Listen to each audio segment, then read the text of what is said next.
우리는 16장까지는 사사기에 있어서 사사들을 중심으로 하는 말씀들이 기록되고 있죠. 그러나 이 사사기 17장부터는 그 사사들이 활동했던 그 시대에 평범한 소시민들은, 평범한 사람들은 어떻게 살았나, 그 삶을 살았던 백성들의 삶의 모습이 기록되고 있습니다. 그러니까 사사가 모든 문제를 해결하고 하나님 영광을 돌렸던 그 역사 이면에 밑바닥에 있었던 신앙생활을 하고 있던 평범한 교인들은 어떻게 신앙생활을 했는지가 이제 17장부터 쭉 기록되고 있는 것이죠. 오늘은 그 평범한 이야기들, 일상생활하는 사람들의 이야기 속에서 미가의 가정이 그 한 예로 기록되어져 있는 것을 우리가 봅니다. 이 17장부터 쭉 말씀을 읽어보면 너무 가슴이 아파서 읽기가 어려워요. 21장까지인데 참 설교하기도 어렵고, 이렇게들 살았구나. 지금 이 시대에 하나님의 교회들이 또 교우들이 이 땅에서 어떻게 삶을 살고 있는지 하나님은 그 모습도 보고 있는데 참 가슴 아픈 일들이 많이 있죠. 그 평범한 이야기들이지만 오늘도 우리는 철렁철렁 가슴이 내려앉는 참 일들을 보게 되죠.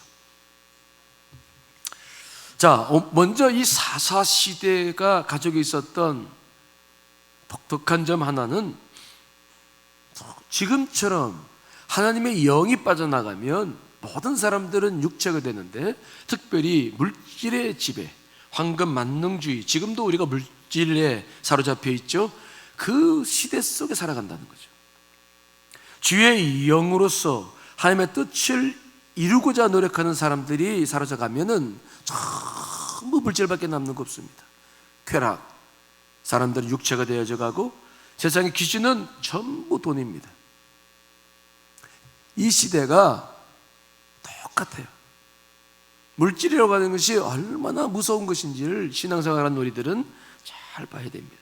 자, 오늘 본문 어떤 일이 벌어졌습니까? 1절, 2절 읽어봅니다. 시작.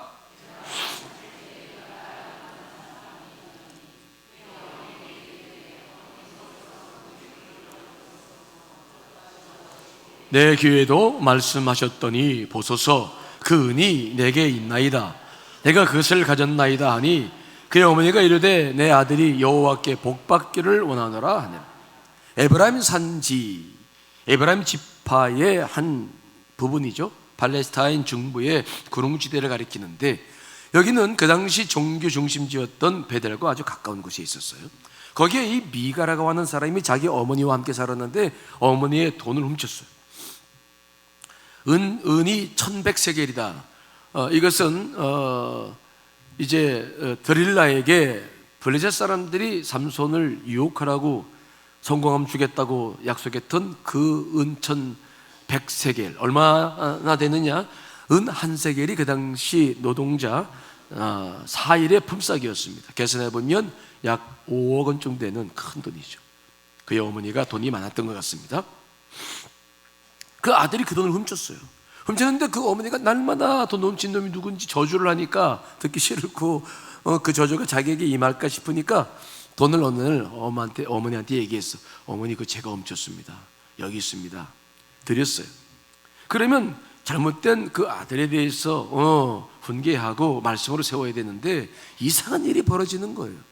자, 오늘 본문 3절로 4절 말씀 한번 읽어봅니다. 시작.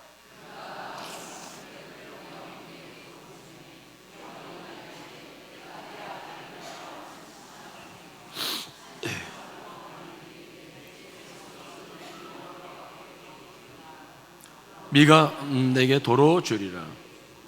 미가가 그 은을 그의 어머니에게 도로 주었으므로 어머니가 그 은 200을 가져다가 은장색에 주어 한 신상을 새기고 한 신상을 부어 만들었더니 그 신상이 미가의 집에 있더라. 참 이상한 일이죠.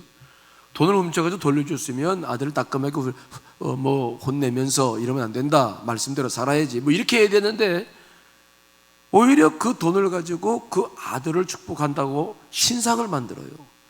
이때 이 신상이라고 하는 것은 무엇이냐면 우리가 잘 알고 있는 암송아지예요. 그러니까 그 돈을 가지고 은으로 된 송아지를 만들어서 내 아들로 하여금 더 복을 받겠다는 거예요. 물질밖에는 남아있는 거 없어. 모든 가치가 물질이야. 그래서 내 아들이 복을 받는 것이 좋기 때문에 그 돈을 가지고 신상을 만들어. 근데 놀라운 일은 그 돈을 뭐라고 하면서 드리냐면은 내 아들을 위하여 한 신상을 새기며 한 신상을 만들기 위하여 내 손으로 이 은을 여호와께 거룩히 드린다. 하느님 앞에 그 돈을 들여가지고 그 돈을 가지고 신상을 만든다. 이게 도대체 무슨 말이에요? 여러분 이해가 돼요? 도무지 이해가 안 되는 거죠. 모든 신앙이 혼합되어져 있죠. 거기에 쉽게 말하면 여기 십자가가 있는데 저기는 우상단지가 있고 뭐 성원당이 있고 뭐 그냥 짬뽕되어 있는 거죠. 이 사람들이 개념 자체가 없어. 말씀도 없고 어떻게 예배를 드려야 되는지도 모르고 그냥 무조건 물질을 받기 위해서 좋다는 건 다 아는 거예요. 물질이 왕이 되죠. 모든 것들이 물질이에요. 하나님을 어떻게 섬기는 것인지도 몰라요. 무엇이 옳고 그른지도 몰라요. 그냥 자기 각자 의견에 소견에 오른 대로 그냥 섬기는 거예요.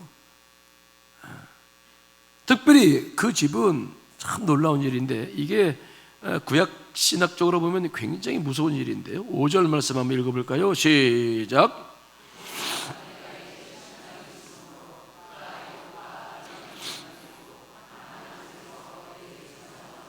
아멘. 그 당시에는 절대로 개인 신당이 없죠. 다 성전에 가서 제사를 드리고 해야 되는데 그 성전이 베델이 가까워요. 멀지 않아.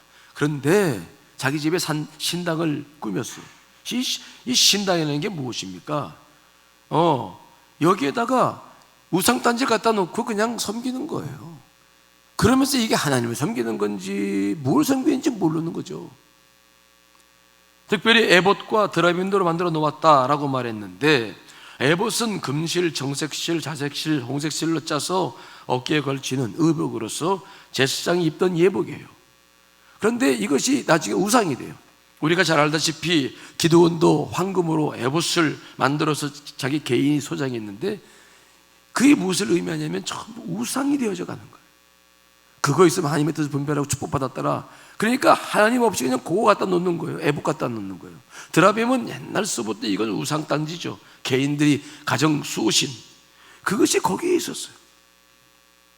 하나님의 백성들 안에 자기 집에 신당을 만들어 놨는데 거기에 우상단지를 갖다 놓고 또 놀라운 일은 뭐냐면 자기 아들을 거기다가 제사장으로 삼아 네가 제사장 해라.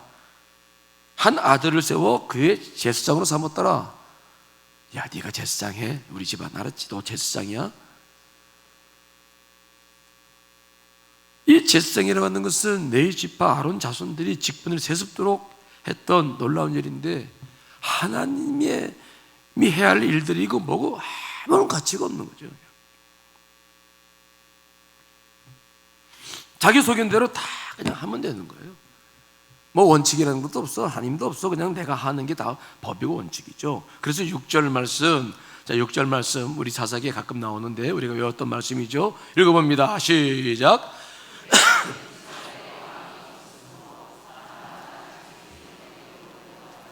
아멘. 왜 이런 일이 벌어집니까? 그런데 왜 이런 일이 벌어져요? 하나님의 말씀이 사라지면 돈이 모든 것을 행사하죠. 특별히 돈과 함께 우리 가운데 뿌리를 내리고 있는 것이 뭐냐면 실용주의적인 가치관이에요. 실용주의적인 거예요. 뭐든지 다 쓸모가 있어야 돼. 옳고 그른 거 진리는 중요하지 않아요. 이게 내게 유익인가 아닌가 이것만이 남아요. 그래서 신앙생활 할 때도 베델에 올라가서 반드시 그 성전에 가서 제사를 드려야 되는데 그냥 뭐 거기까지 가 그냥 집안에서 그냥 드리자고 그냥 뭐 신당 갖다 놓고 그냥 하면 되지 뭘. 거기까지 왜 가? 가까운 곳에 그 실로에도 또 집이 있었어요. 18장 31절 읽어봅시다. 시작. 하나님의 집이 실로에 있을 동안에 미가가 만든 바 새긴 신당이 단 자손에게 있었다. 실로에 있었어. 근데 가지 않아. 뭐로 가? 집에서 그냥 인터넷 보고 예배 드리고 그냥 누워서 예배 드리고 편안하잖아. 헌금은 그냥 온라인으로 보내버리고 설교나 듣고 있으면 되지. 지금 예배가 그거 교회 간들 똑같지 뭘 그래. 내가 교회잖아. 그 말을 굉장히 오해하죠. 그래서 함께 모여서 에클레시아 부름받은 사람들인데 모여서 하나님을 경배하고 신령과 진정으로 예배를 드려야 되는데 모든 게 다 사라져요. 그냥 돈 남고 실용적인 거 그냥 편하면 되는 거야. 편하면 다 귀찮아. 뭐로 가? 편하면 되는 거죠. 아무것도 남아있는 게 없어요. 지금 이 시대를 바라보십시오. 점점점 이 시대에 신앙생활을 하는 사람들을 살펴보십시오. 인터넷이 발달되면서 어떤 일들이 벌어지고 있습니까? 인터넷 예배 드리잖아요. 켜놓고 그냥 이게 무슨 특별한 경우 교회에 올 수 없는 상황이라든지 그런 일이 있어서 이런 일이 벌어진다고 한다면 괜찮은데 그렇지 않아요.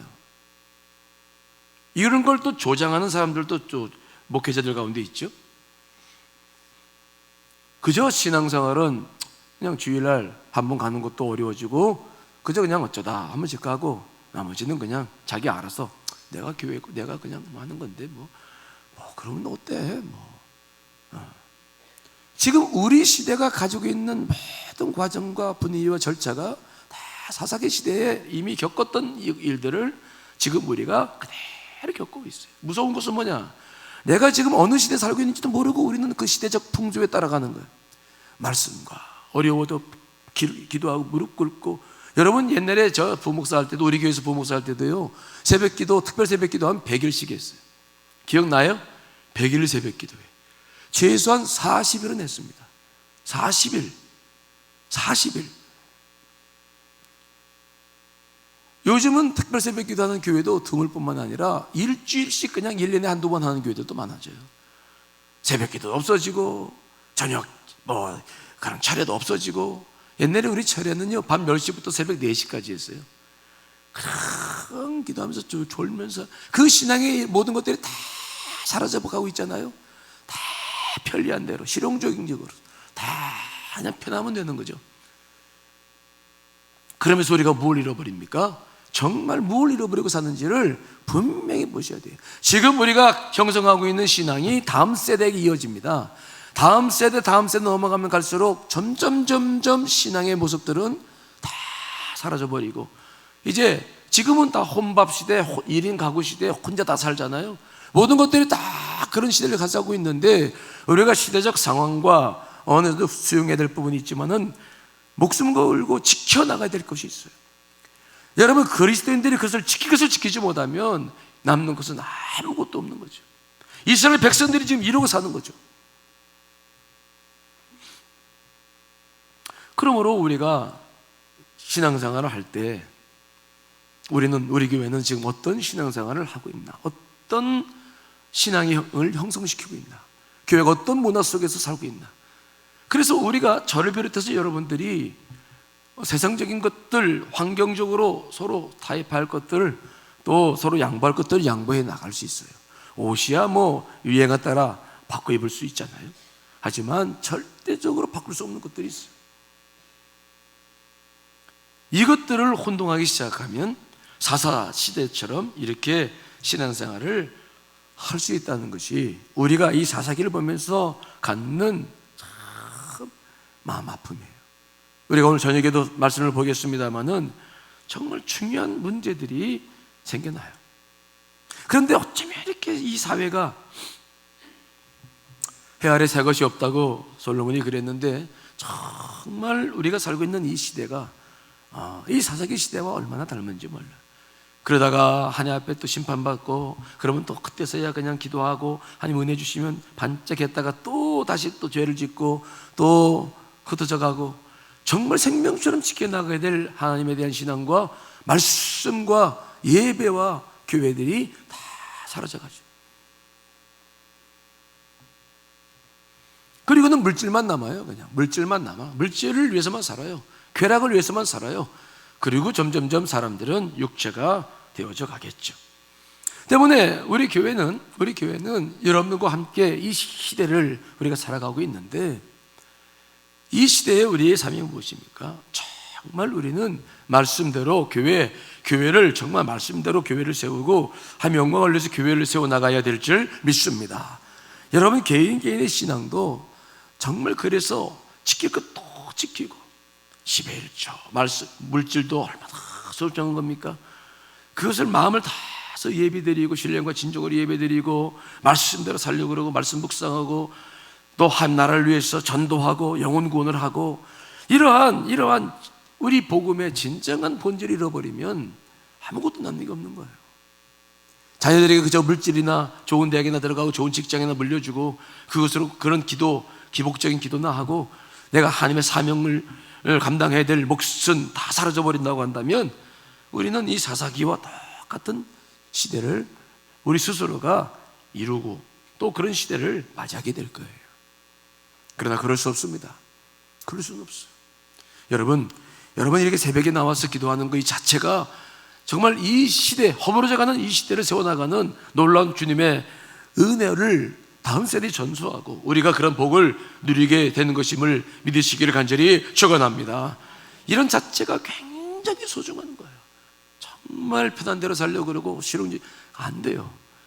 마음과 몸을 게으름에 내어놓지 말고 어떻게든지 더 말씀과 믿음으로 살고 신앙을 다음 세대에 물려주고 하나님의 영광을 위해서 우리가 쓰임받아야 될 줄 믿습니다. 여러분들한테 진정한 신앙이 올곧게 세워지고 다음 세대에 정말 하나님의 교회를 물려주고 주 영광을 드러낼 수 있는 우리 교회와 여러분 모두가 되시기를 간절히 축원합니다.